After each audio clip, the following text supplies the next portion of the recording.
Steve Sosnick joins us now. He's the chief strategist over at Interactive Brokers. Steve, great to have you on this morning.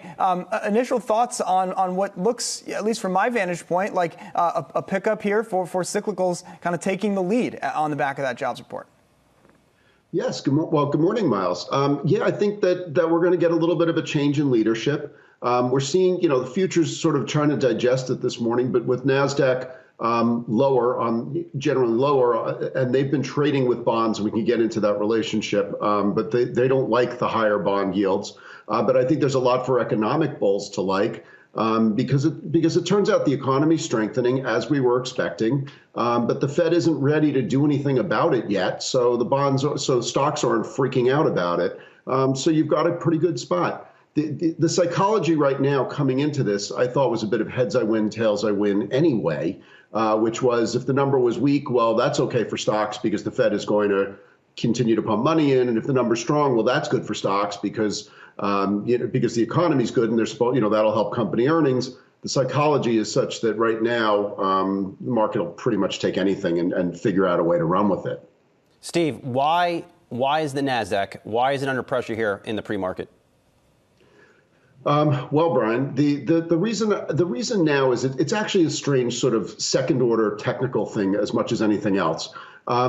Traders have got it in their heads, and probably in their algorithms as well, which is if you see bond markets higher, sell Nasdaq. I mean, this is it's second order, but the logic is that if you have higher bond yields, you're discounting your cash flows at a higher level, at a higher level. So therefore, that hurts your valuations. Now, why these Nasdaq stocks actually start to care about valuations at these crazy levels, who knows? It's also partly rotational because there's better things to do with your money theoretically, which would be something like go into XLF when you see the yield curve steepen because there's a more direct relationship between financials and the yield curve. I think that this relationship between bonds and Nasdaq started somewhere late first quarter, mid second quarter, as it was sort of as much correlation as it was causation. But once it gets programmed into traders' mindsets and their algorithms, it becomes causation as much as anything else.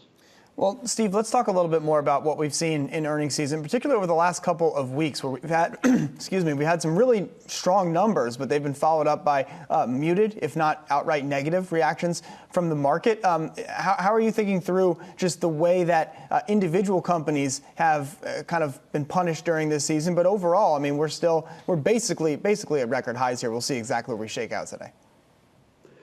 To some extent, Miles, I'm going to say they outkicked the coverage. I think that the analysts, I don't want to pick on them, but they undershot again. It was a tough quarter, probably from their point of view, because the comparisons were so outrageous.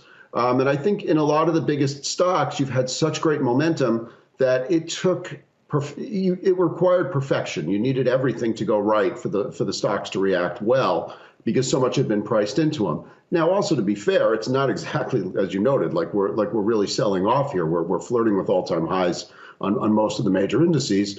But to some extent, I think that these things ran a little hot into earnings. Some companies have been punished when they haven't said what the market wanted to hear. But overall, when you step back and look at it, it's been a pretty good quarter. Just some potholes here and there. Steve, I know you've been watching the overall activity in Robinhood this week. It has been a wild week, to say the very least. What's your take?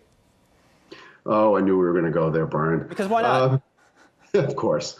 It was funny because it really did become a meme. The meme came into play and fizzled in more or less record time. I guess it really shouldn't have been a surprise that Robinhood could get the meme stock treatment, because when you think about it, what was the vehicle used to play the meme stock rally by a huge number of investors? Robinhood. So it would fall into play that they could become a meme. I think the most outrageous thing was that it just shows how, because the stock rallied first on the prospect that they were going to be listing options the next day, and then because they listed options on Wednesday, that was absolutely phenomenal. That is the market signaling that they understand this concept of I'm going to call it the gamma squeeze, where if enough people get on one side of a trade, particularly buying calls, it can actually force a stock higher. Without getting into the math, I'm just going to say a lot of ants can move a very big log if you do it. And we saw huge volume, about 80,000 contracts trade in the August 70 calls. Now, the problem with some of these meme stocks are they meet reality in a bad way. And that was, individual investors were dissuaded from selling there were disincentives, but not outright prohibitions on them selling their allocations. But meanwhile, there was not a lot of prohibitions against insiders selling. Mm-hmm. And so, that came very quickly. I don't blame the insiders, because if the stock is trading, twice where you were willing to sell it a week ago, of course you're going to want to sell it now. But I think that harsh reality hit very quickly. And so this was, the meme stock trade in a microcosm, up and down. It's pretty wild. And we're seeing the stock trading a bit higher this morning, as you just showed. We'll see where it goes. There's a lot of stuff that's got to get resolved, but I think this is the biggest, the greatest, distillation of the meme stock situation that we've seen, all unwinding in about a 3 or 4 day period. Yeah, and then, Steve, just finally before we let you go, thinking about the broader options structure, which you sort of suggested towards there, has that fundamentally changed? Is there better liquidity, worse liquidity, now that there is this sort of awareness from a new set of investors that the options market itself can create outcomes in the common that perhaps folks had not previously, pros knew this, but the masses are kind of now just getting onto this idea? Well, the pros didn't really see this very much either. We knew this was a theoretical concept, but it wasn't necessarily, something you saw in practice very often. I think in general, option market liquidity, in terms of liquidity providing by professionals, has been impaired, right? I don't want to, we could take an hour to go into this and bore everybody. But bottom line is there's enough liquidity in terms of people on both sides of the trade. I mean, if 80,000 contracts trade, there's a buyer for every seller and vice versa. But I do think that the professionals have realized basically when you see the tsunami coming at you, you get out of the way. And, I think that it becomes self-fulfilling, because it's like, if I'm selling calls and I know that it's just unrelenting, I'm going to overhedge. I'm not going to hedge. I'm going to overhedge. And that's going to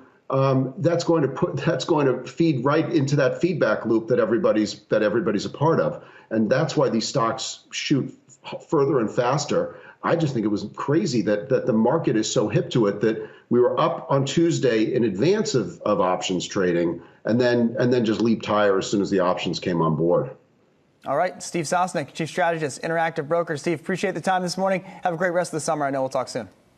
Thanks, Miles.